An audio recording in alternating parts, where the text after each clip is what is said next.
Muito bem, pessoal. Nós vamos falar nessa videoaula sobre o metabolismo secundário e defesa vegetal. O foco que eu vou dar é na planta de videira. Entretanto, o metabolismo secundário ele está presente em maior e menor grau em todas as espécies vegetais. Então, primeiro a gente tem que entender o que é o metabolismo primário. O que nos leva a pensar que é o metabolismo primário? Então, o metabolismo primário são aquelas rotas metabólicas presentes em todas as espécies, igualmente presentes em todas as espécies. Respiração, fotossíntese, síntese de proteína, assimilação de nutrientes, entre outros. Então, é aquele metabolismo base, então, primário ou base. O metabolismo secundário, ele já difere, então, entre as espécies. Eles não possuem uma relação direta no crescimento e desenvolvimento vegetal, entretanto, eles dão um suporte para o crescimento e desenvolvimento dos vegetais. Então, tem diversas funções. Eles possuem uma distribuição restrita ao reino vegetal, então, e diferem entre as espécies. Então, a uva possui bastante compostos fenólicos que a gente vai abordar na sequência. Bom, os estudos eles começaram no final do século XIX, início do século XX, mais voltados à área de interesse, como medicamentos, drogas, venenos e outros compostos industriais.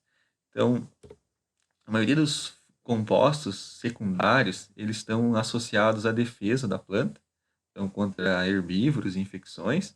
Então, por exemplo, nessa folha aqui nós temos uma lagarta comendo a folha. Esse processo aqui faz com que a folha libere compostos que vão dificultar a palatabilidade da folha, por exemplo, para diminuir a infecção. Então, isso varia da espécie para espécie. Então, só um exemplo de maneira geral. Então, esses compostos eles são usados para a planta se defender. Atrativos para polinização, por exemplo. Então, a flor emite odores, tem cores. Esses componentes eles são sintetizados pelo metabolismo secundário e ajudam a atrair os insetos, por exemplo. Um outro ponto é competição planta a planta. Então, algumas espécies liberam compostos alelopáticos que inibem o crescimento de outras plantas. Então, são compostos também produzidos pelo metabolismo secundário para facilitar a competição, para a planta tomar espaço da outra. Um exemplo bem típico é o pinus. Se vocês observarem na floresta de pinos, embaixo da floresta cresce quase nada de outras espécies. Então, isso é causado pelo metabolismo secundário, que faz com que o pinus, esse pinus que é exótico, né, ele não permita o crescimento de outras plantas e tenha mais condições de usar os recursos do ambiente para crescer e se desenvolver. Muito bem. Como que são divididos esses metabolismos secundários?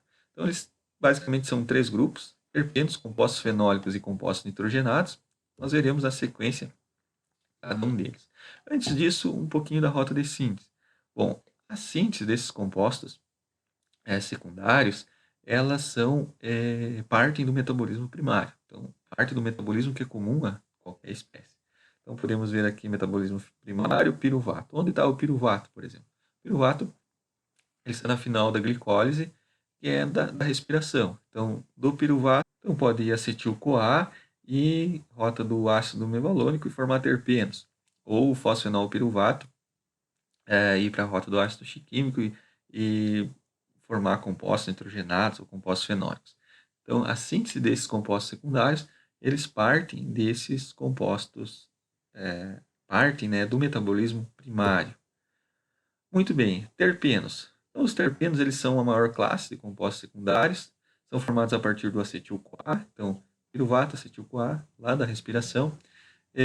A denominação deles é conforme o número de unidades de 5-carbono. Então, tem monoterpeno, cis-terpeno, diterpeno, e esses nomes, então, são de acordo com o número de unidades de 5-carbono. Então, temos monoterpeno, possui 2 unidades de 5 carbonos, 10 carbonos. Diterpeno, por exemplo, possui 4 unidades de 5 carbonos, então vai dar 20 carbonos. Então, a rota de síntese envolve o ácido mevalônico, que ocorre no citosol, e a rota do metil eritritol fosfato, que ocorre nos plastídeos. Bom, os terpenos. Alguns terpenos têm a função de crescimento e desenvolvimento, como as giberelinas. Então, giberelinas são terpenos. Vejam que interessante, os hormônios vegetais que nós estudamos há pouco tempo, em aulas anteriores, eles são compostos do metabolismo secundário.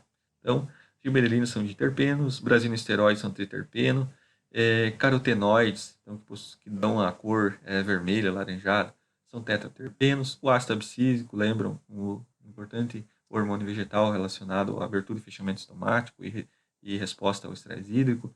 Então, produzido pela degradação de um carotenoide, que é então um terpeno. Óleos essenciais estão relacionados à perfumaria, alimentos, então são terpenos também. Então, vejam aí terpenos atuando no crescimento e desenvolvimento dos vegetais.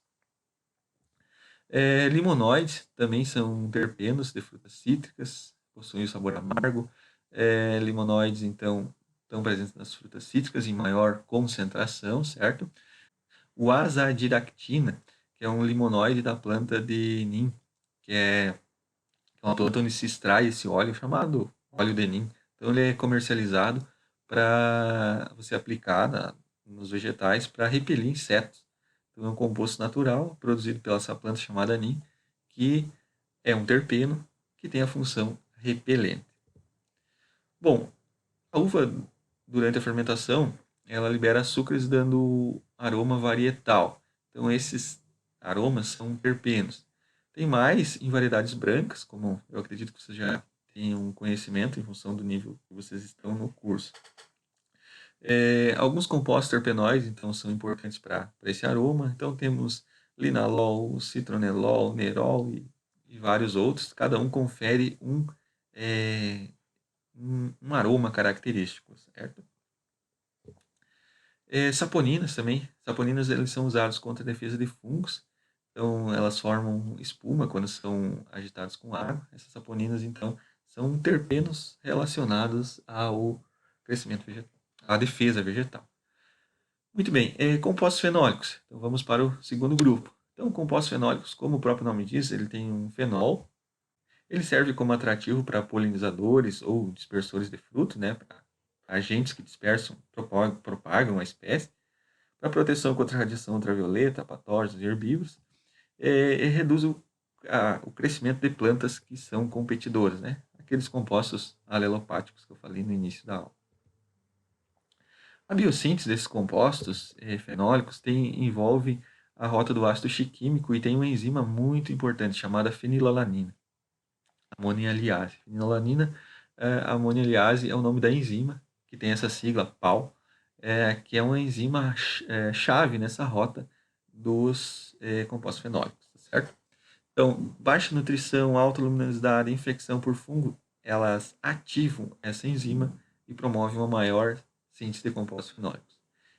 Então, esses compostos vão ser usados então para a planta se defender, por exemplo, da alta luminosidade. Vai sintetizar mais compostos que vão agir, atuar na defesa contra o excesso de luminosidade. Muito bem, lignina é um composto fenólico, então é uma substância complexa, tem a função de sustentar o vegetal, então ela está na parede celular, ela é depositada na parede celular.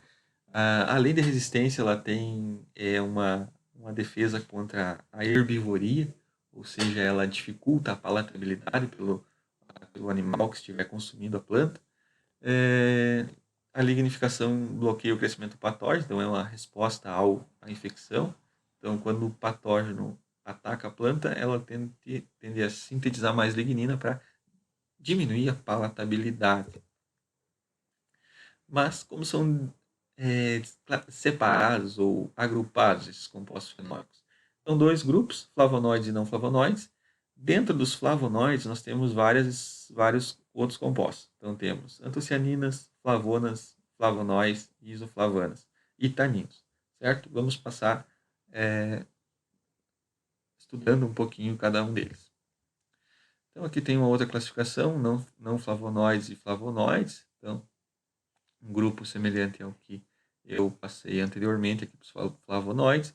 E os não flavonoides, então, temos ácidos benzoicos, ácidos cinâmicos e temos um estilbeno chamado resveratrol.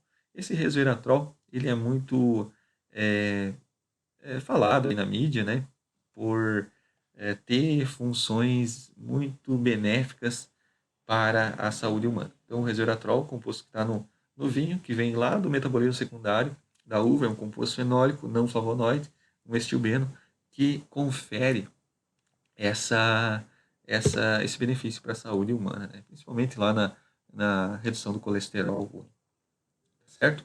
Bom, antocianinas, o que elas fazem? Então, são responsáveis por essa cor vermelha, arroxeada, azulada que nós temos, que nós encontramos na uva. Então, tem algumas antocianinas aqui nessa tabela com a cor que ela confere. Então, temos cianidina, por exemplo, é o vermelho violáceo. Temos peonidina, que é o vermelho rosado, e por aí vai. Cada uma com a sua estrutura química. Elas atuam na defesa contra a radiação ultravioleta. O que é isso? Quando nós estudamos a fotossíntese, nós vimos que temos alguns pigmentos na folha que captam a luz solar. Temos a clorofila, que é o composto que capta a luz solar e leva essa energia até o centro de reação, onde começa a desencadear todo o processo de fotossíntese. Mas nós temos também pigmentos acessórios, que ajudam a planta a absorver o excesso de radiação. Um desses compostos são as antocianinas. Então, quando se tem muita radiação solar, que tem na sua composição comprimentos de onda na radiação ultravioleta, nós temos as uvas, temos a videira produzindo mais antocianina para se defender disso. E onde a gente observa isso aqui? A gente observa nessa tabela aqui, temos então uvas não irradiadas e uvas irradiadas. Percebam aqui que uvas irradiadas, elas têm apresentaram nesse estudo, um maior teor de antocianinas. Percebam que o teste foi feito em várias variedades, né? E todas elas deu maior. Então aqui a letra minúscula é a comparação na linha. Então, onde tem letra minúscula diferente, quer dizer que tem diferença estatística. Então, percebam que a irradiação, ela fez com que a uva aumentasse o teor de antocianinas. Então, esse aumento no teor de antocianinas está relacionado, então, com a ativação desse mecanismo de defesa que vai culminar em mais antocianinas. Então, quando a uva recebe a radiação, ela começa a ter a formação de espécies reativas de oxigênio e aí ativa a resposta de defesa da planta, ativando lá, então, as enzimas que atuam na formação desses compostos do metabolismo secundário, como as antocianinas, para se defender desse excesso de radiação. Então, tendo mais antocianina, o que essas antocianinas vão fazer? Elas vão absorver a radiação e não vão causar, e a planta, o tecido vegetal não vai ter dano. A principal antocianina que a gente encontra na uva é a malvidina 3-glicosídeo. Então, Cabernet Sauvignon tem 70% dos pigmentos são derivados dessa malvidina 3-monoglicosídeo. Qual que é a função? É presente para atrair insetos polinizadores e proteger o fruto contra a radiação. Então, a gente já viu ali, naquela tabela anterior, o efeito positivo da radiação, tá certo? Muito bem. Vocês já devem ter ouvido falar que uma planta estressada produz um vinho mais intenso. Por quê? Por que a planta mais estressada produz um vinho mais intenso e de melhor qualidade? Porque ela ativa esse metabolismo secundário para se defender desse estresse. Então, por exemplo, solo rochoso, vento, seca, radiação. Então, isso causa um estresse na planta e ela precisa se defender disso. Ela precisa sintetizar esses compostos do metabolismo secundário que acabam, então, indo para a uva e sendo benéficos para o vinho, tá certo? Então, Vitis labrusca tem um maior teor do que Vitis vinifera. Então, alguns trabalhos, né, trazem comparação entre essas duas espécies, né, do gênero Vitis, e a Vitis labrusca possui um teor um pouquinho maior. Bom, flavonas e flavonóis. Então, eles absorvem comprimento de ondas mais curto, que é antocianinas. Nós não enxergamos esses compostos, mas os insetos enxergam. Então, isso ajuda eles a encontrar a flor. Também protege contra os raios UV. eles deixam a radiação fotoesteticamente ativa passar. Eles estão mais na epiderme, tá certo? Então, flavonas e flavonoides. Agora vamos ver as isoflavonas. Bom, elas são conhecidas como fitoalexinas. Então, são compostos que a planta produz para se defender do ataque de algum patógeno que está querendo causar a doença. Então, na videira confere diferença entre cultivares na resistência contra doenças. Então, variedades que têm uma síntese maior de fitoalexinas, elas conseguem ter uma resistência maior a determinadas doenças. Eu trago aqui a comparação na concentração de compostos fenólicos entre anos. Então percebam aqui, nessa safra 2000, 2001, temos mais compostos fenólicos na safra 2001, tanto nessa variedade quanto na Niagara. Então, na Niagara, aliás, é 2001, 2002, certo? Então, 2001 menos compostos fenólicos do que 2002. Nessa outra safra, ano 2000 menos compostos fenólicos, 2001 um pouco mais, 2002 mais ainda.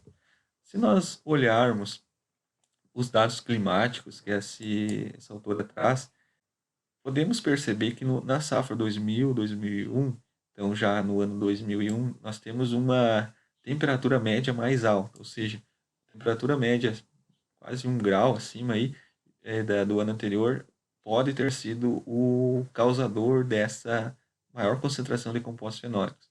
Um outro ponto interessante é que na safra 2002, onde se tem a concentração de compostos fenólicos maior ainda do que as duas safras anteriores, nós temos aqui um número de horas de radiação solar, né, insolação, bem superior aos anos anteriores. Então, muito mais insolação, muito mais compostos fenólicos.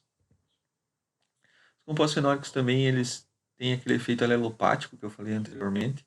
Aqui eu trago um trabalho onde os autores avaliaram o crescimento do porta-enxerto VR04343 crescendo em diferentes coberturas vegetais, né, ou plantas competidoras.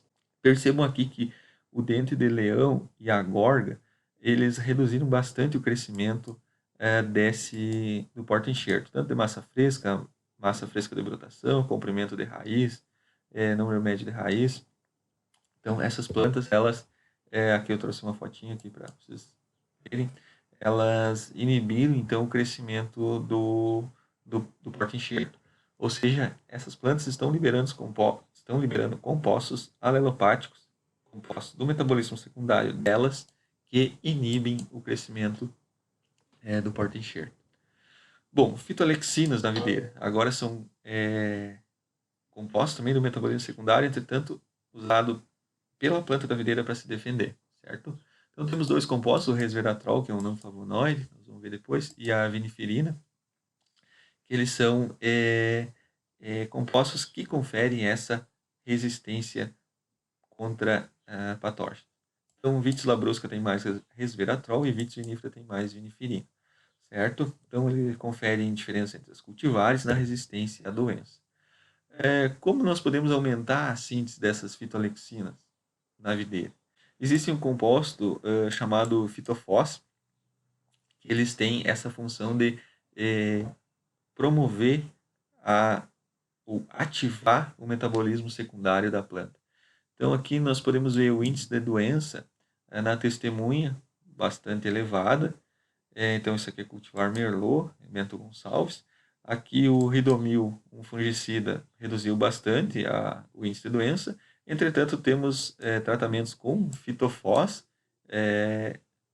que também reduziram igualmente ao Ridomil, tá certo? Então percebam que o metabolismo secundário sendo ativado, ele teve aqui a mesma efeito do fungicida, né, na redução da doença. Agora aqui temos incidência de míldio, então percebam que tanto o Ridomil quanto o fitofós, nessa concentração de 0,3, 15 dias, eles tiveram um efeito igual, né, mesma letrinha aqui. A testemunha, né, uma incidência de doença altíssima aqui, em todas as datas de avaliação. E aí tem outros períodos de aplicação, resultado também muito interessante. Isso fruto da ativação do metabolismo secundário pelo fitofós. Bom, aqui temos a comparação do fitofós, também no míldio, né? Com outros fungicidas, tem a Mista, Equation, Ridomil. Percebam que quando se tem letras iguais, eles não diferem. Quando tem letra menor, quer dizer que a redução foi maior. Então vamos pegar aqui índice de doença na folha, nesse último período de avaliação aqui, 11 de dezembro. Percebam que o fitofós ele teve um índice de doença de 14, já o Ridomil aqui acima de 20, junto com os outros fungicidas. Percebo que a testemunha é 71. No cacho também uma redução igual aqui aos fungicidas. Então, muito interessante, o fitofós é um tratamento usado, né, na videira, e é importante vocês saberem que esse fitofós ele está ativando o metabolismo secundário, estimulando esses compostos de defesa, né, que é parte do conteúdo da nossa querida fisiologia. Muito bem. Aqui tem uma avaliação que foi feita na atividade da enzima fenilalanina amonialiase. Ela aumentou aqui nos tratamentos onde teve aplicação de fitofós. Então, algumas horas depois, né, da aplicação. Então, aqui teve aplicação. Percebam que ela ativou a enzima PAL, que é a sigla da fenilalanina amonialiase. Certo? Então, isso resultou naquele bloqueio, né, naquela menor incidência de doença. Então, aqui, novamente, uma outra comparação, média de compostos fenólicos em plantas com fitofós e a testemunha, média de transresveratrol maior nas plantas com fitofós. Então, muito interessante a aplicação desse fitofós para aumentar a resistência de doenças contra a planta e também para ter mais esse composto que é importante no vinho. Bom, sobre os taninos, nosso último grupo, eles também agem como compostos de defesa, entretanto eles estão associados à palatabilidade. Então tem um exemplo aqui da acácia, que quando ela é consumida pelo antílope, ela libera etileno. E o que o etileno vai fazer? Ele aumenta a produção de taninos nas plantas que estão ao redor dessa planta atacada. Isso faz com que essas plantas aumentem a concentração de taninos para dificultar a palatabilidade da folha pelo antílope e ele deixe de consumi-lo. Os taninos são divididos em dois grupos, taninos condensados e hidrossolúveis. Os condensados eles são formados por uma unidade de flavonoide, então podem formar antocianinas, e os hidrossolúveis são formados por ácidos fenólicos. Então aqui temos a estrutura dos dois grupos de taninos. Então, como eu falei, eles são relacionados à defesa contra o consumo. No vinho, eles são importantes porque eles inibem a formação da endotelina, que é uma molécula sinalizadora com atividade constritora nos vasos sanguíneos. Então, aqui está a explicação da área de saúde humana, né, do porquê os taninos são importantes para o vinho. Na uva nós temos 3 tipos de taninos, catequina, epicatequina e epigalocatequina. Então eles são encontrados bastante nas sementes, a grande concentração deles está na semente e um pouco menos na película e no engaço. Bom, a última parte dos compostos fenólicos são os não flavonoides. Nós temos o resveratrol, que é um estilbeno. Ele é considerado uma fitoalexina. Por quê? Porque ele ajuda na defesa dos vegetais. Então, a maior concentração dele está na casca da uva, tem ação anti-inflamatória, antioxidante, então muito interessante para a saúde humana. Favorece a produção do colesterol bom e desfavorece a produção do colesterol ruim e reduz o risco de alguns problemas de saúde, como infarto e derrame. Bom, por último, os compostos nitrogenados, então eles possuem nitrogênio na sua composição, também são associados à defesa, têm bastante propriedades medicinais. Onde estão esses compostos nitrogenados, de maneira geral? A cafeína, a cocaína, a nicotina são alcaloides, que são esses compostos nitrogenados. Glicosídeos estão presentes na planta de mandioca, e tem a função de defesa também dos animais. Então, esses são os compostos nitrogenados. Então chegamos aqui ao final e temos um resumo, um quadro que possibilita vocês visualizarem essa divisão desses compostos. Então temos terpenos, compostos fenólicos, que são divididos em flavonoides e não flavonoides. Dentro dos flavonoides temos antocianinas, flavonas, flavonoides, isoflavonas e taninos. E temos os não flavonoides, que temos o resveratrol aqui. E o outro grande grupo são os compostos nitrogenados. Então essa foi a videoaula sobre metabolismo secundário com foco na videira.